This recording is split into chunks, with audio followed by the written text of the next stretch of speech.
There once lived a king who wasn't a very happy or contented one. One day he was making his rounds in his kingdom when he came across a servant who was sweeping the floors, singing merrily and very happy with himself. He was thinking, I've got all the wealth and riches in the world, and here's this person who's a servant who doesn't have a minuscule of what I actually possess, but still the guy's so happy, whilst I am not as happy. He goes up to the servant and asks him, so how come you're so happy? He says, well, O king, O majesty, I'm just a poor person. I'm a normal sweeper. I have a family and I have very few needs. All I need is a shelter above me, a little food to eat, and I'm okay with whatever I've got, and I'm actually very happy. I've nothing to worry about. The king heard the story, went back to his advisor and shared the story with him.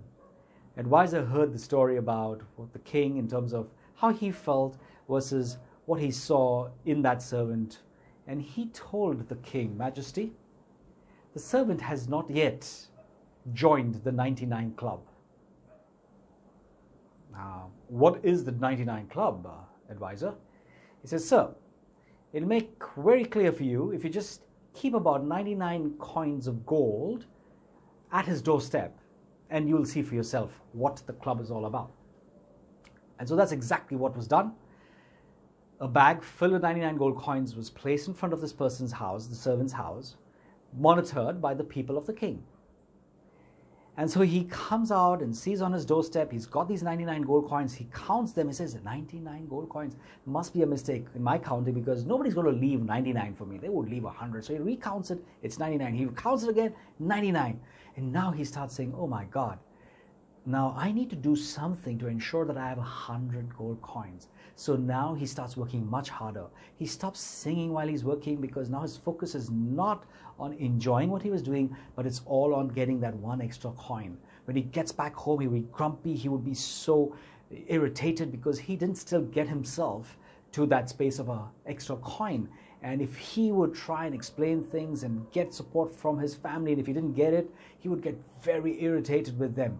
And he would get angry and shout at them. So his whole happy, beautiful, lovely world was completely shattered in him wanting to pursue that extra gold coin.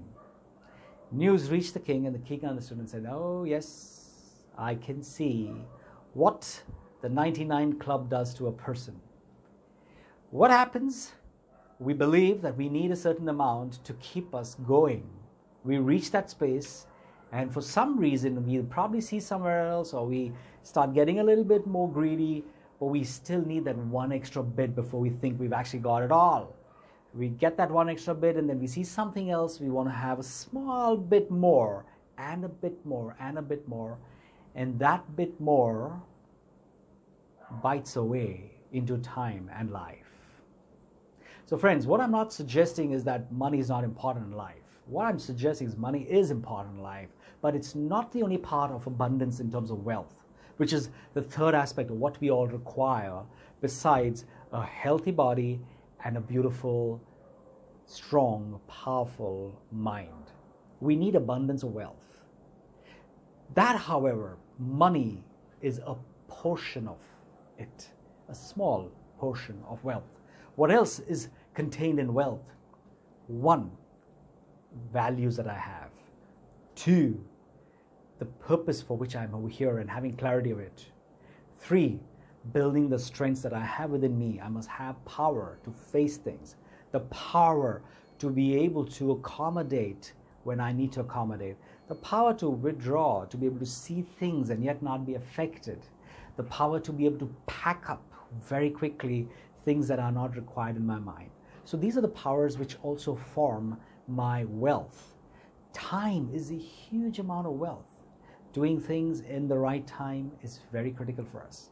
If I delay things, if I wait for something which I should actually do now, it loses its value. Time is of primary importance, and that's a huge amount of wealth that we have. And last but not the least, the wealth of wisdom.